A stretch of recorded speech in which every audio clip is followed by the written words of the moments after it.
Tipicamente, esse termo de Coriolis é menos importante do que o termo centrífugo. Porque observem, ó, o termo de Coriolis depende da velocidade do objeto. Tá bom?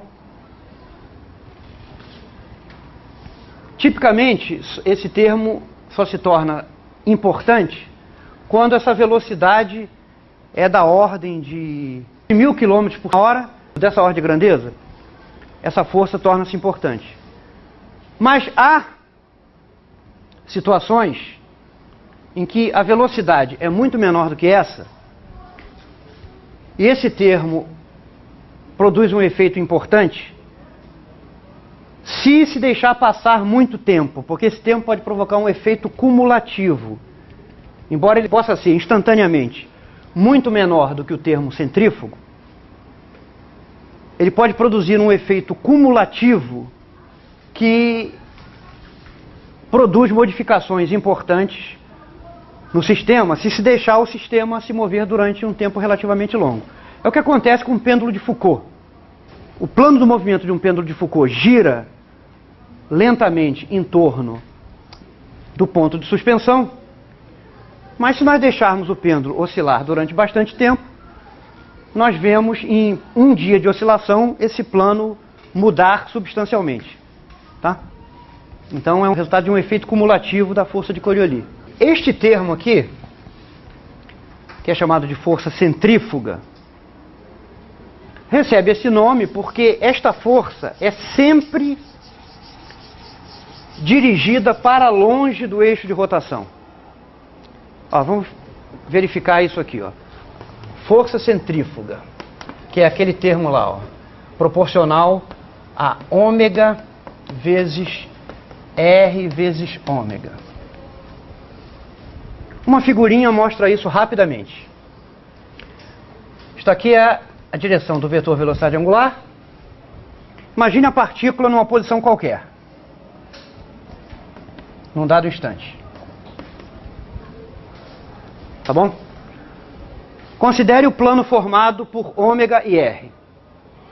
Então, é o plano do quadro. Eu vou prolongar isso aqui só para facilitar o desenho. Então, R e ômega estão no plano do quadro. Pela definição de produto vetorial, para onde aponta o vetor R vezes ômega? Para fora do quadro. Está num plano perpendicular ao plano do quadro, apontando para fora. Então vamos tentar fazer um desenho aqui assim, ó.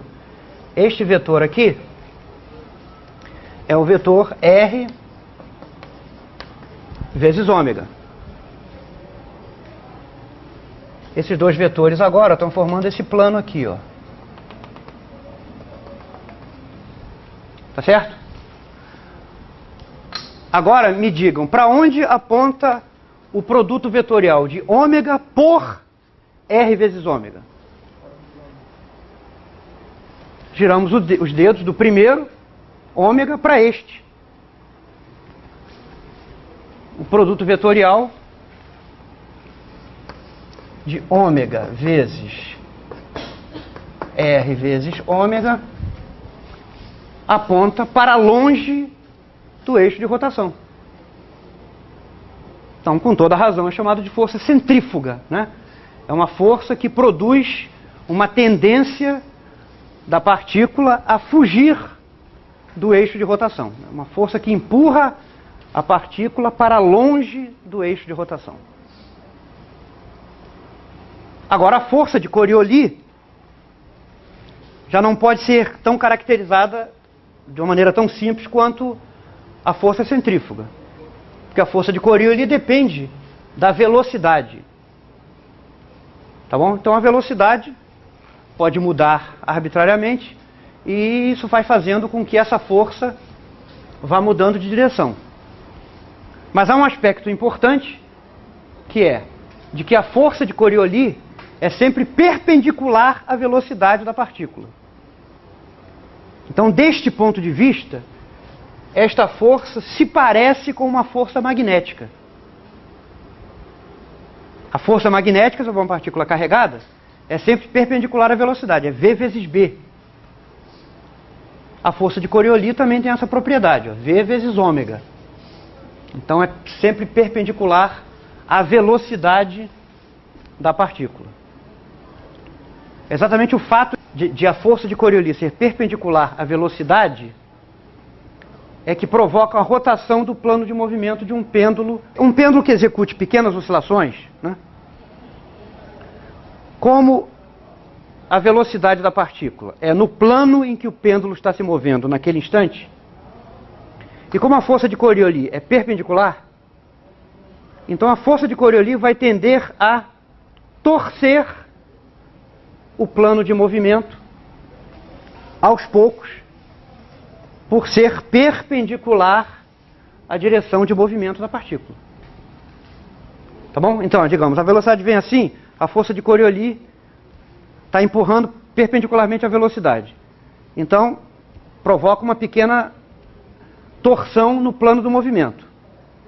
Como ela continua empurrando perpendicularmente à velocidade, vai continuar torcendo cada vez mais, então, o plano do movimento de um pêndulo, que tem que ter um ponto de suspensão bem alto, né, para que se possa considerar a velocidade praticamente horizontal, porque se o pêndulo oscilar com uma amplitude muito grande, aí a coisa fica complicada.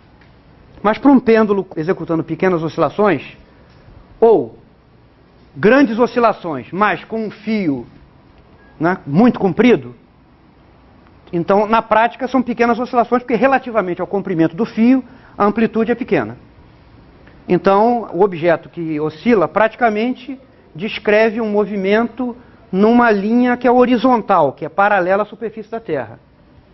Então a força de Coriolis vai perpendicular a essa velocidade horizontal, vai produzindo uma outra força horizontal que vai fazendo com que o plano do movimento gire gradualmente em torno do ponto de suspensão.